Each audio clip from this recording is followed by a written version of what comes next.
Jiva, A Story of Soul and a Way to See It, by Gregory O'Dell. The Path.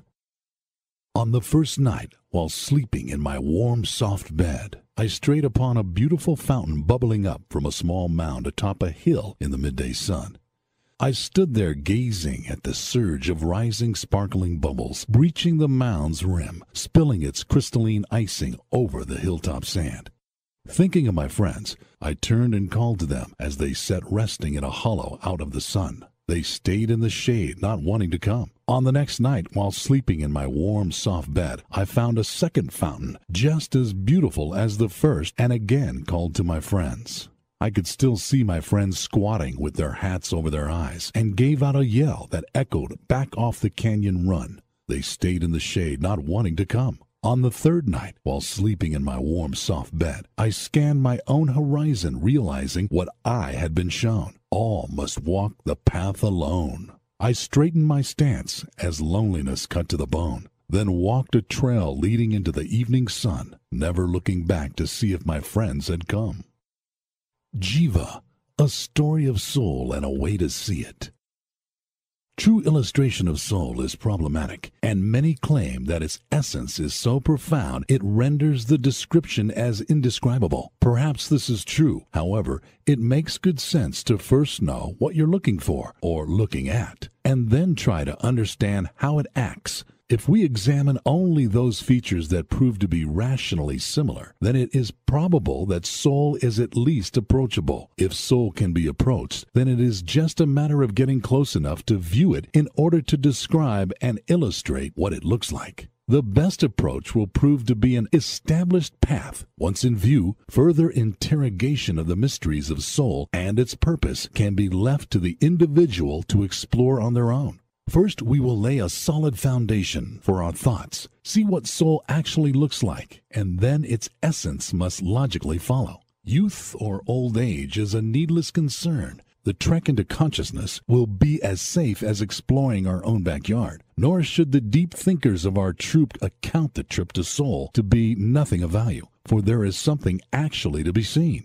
Nevertheless, we must move forward with those who are willing, and say goodbye to those who are not interested. The campground fundamentalist can wait until our return, when it is safe to believe there is something outside the tent village. Before we begin our journey, proper preparations must be made, or common ground must be established, and those unwilling or unable to travel must be left behind. Just as with any trek into the wilderness, it would be unwise to force an unwilling person to go along with us, especially if they believe that the wilderness stops at the edge of the campsite. So it is to force someone to believe there is something called soul and a way to see it. Be assured that the only leap of faith required for our trip is to recognize our park guide as a person of skill. Nothing beyond the direction, length, and expectation of what is to be seen will be required of our hired hand. We need not burden her with complex questions of reality, or force upon her our religious viewpoints, because after all, she's just showing the way. What about the children at the campground? Certainly there are children here, and naturally they believe there is a wilderness to explore, because they know we are preparing to go there. There is little difference between a child's view and that of a typical campground fundamentalist, except the child is activating the potential that a wilderness is beyond the campsite. Not by blind faith, but by experience, the child will prove a forest beyond the trees. First, the guide urges the group around the campfire and states something like this.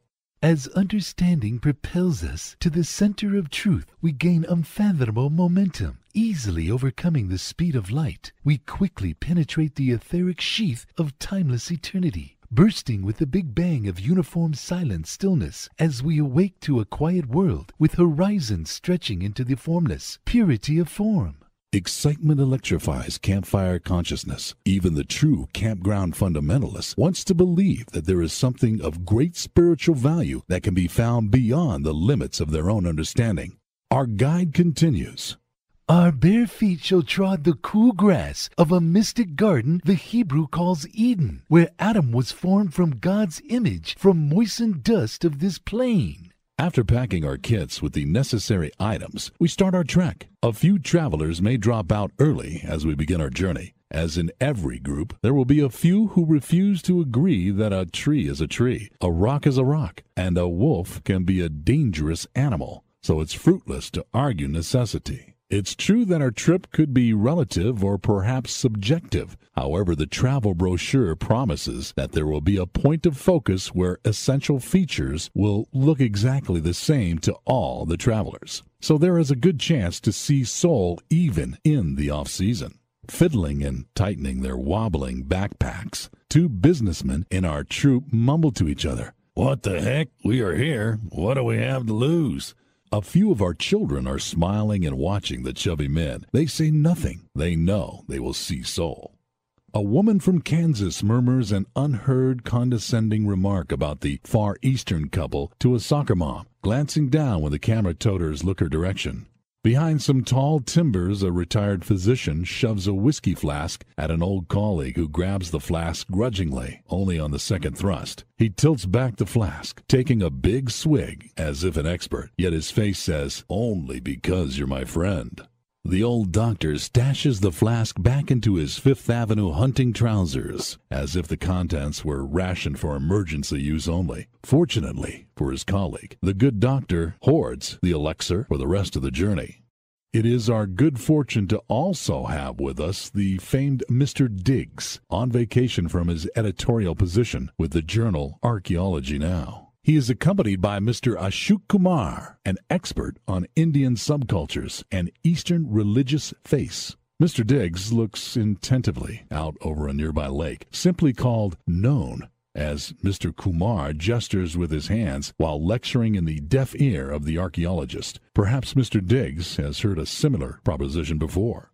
So much for the campers standing beyond the group gathered for our guide's safety briefing, while the norm of our group, the majority, attentively listen to the guide, company's rules and policies being presented, an essential requirement for the trek. A few show irritation at the laughing children around their feet and glance toward the soccer mom busy with the activities of our Far Eastern couple. A tall man in the group suggests a prayer before the trip, and they all bow their heads without hesitation. Our good doctor bows as he emerges from the camouflage of the trees. His companion, Dr. Jack Athea from Cambridge University, rolls his eyes sarcastically toward the sky, his eyes searching for the mysterious great sky god. As they pray, Mr. Kumar's voice is carried over the prayer via the lake called Known. Swami Atmananda rebuts the claim, arguing Jiva refers to the soul, the individual self, and Paramatma means God, which is in total contrast to the original text of the Vedas, whereas Jiva is soul.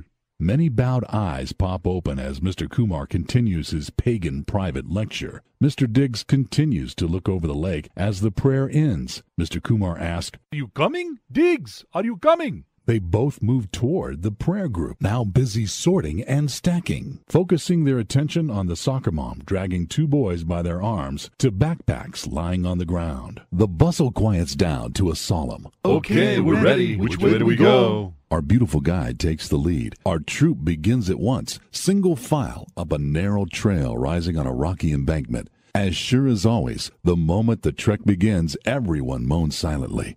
Why did I bring all this junk? Everyone except Mr. Diggs, who wisely packed as if doing archaeological fieldwork, and little Linda, too young to carry anything but herself.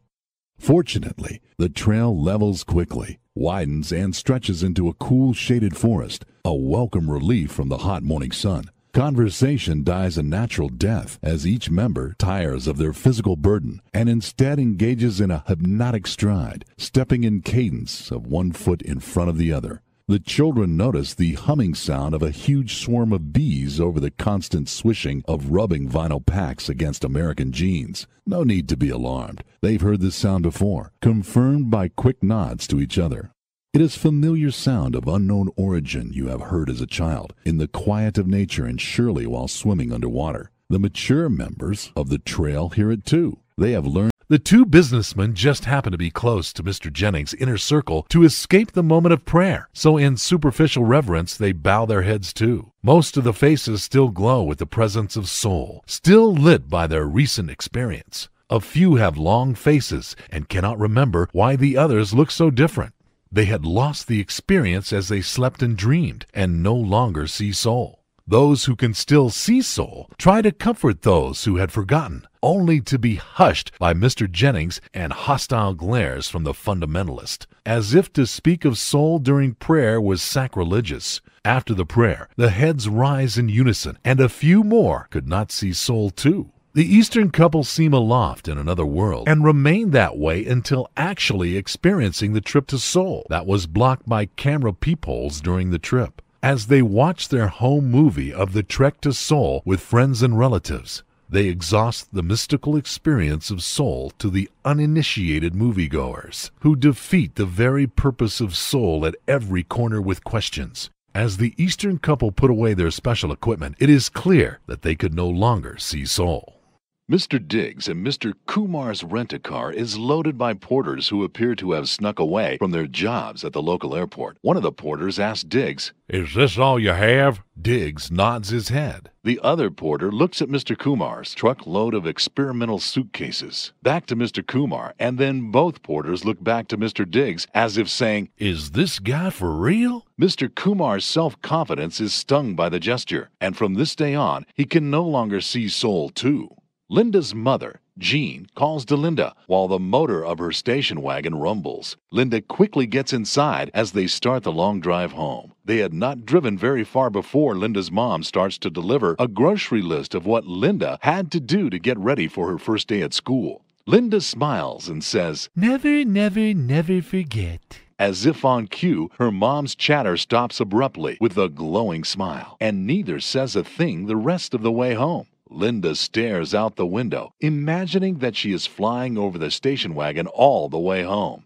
As they turn into their driveway off Common Street, Linda's dad, who refused the invitation to the weekend retreat, greets them. He eyes the glowing girls as if he should have gone, then quickly asks Linda, "How's my birthday girl? How old will you be tomorrow?" Linda replies, 6. You know that, Dad. He recovers and says, "Keep out of the den until your birthday party tomorrow." Linda darts to the den to find a dropping paper sign that reads, "Happy birthday, Linda," surrounded by half-price Christmas ornaments that her dad bought at the dollar store last year that Linda's mom would not let him use to decorate their Christmas tree.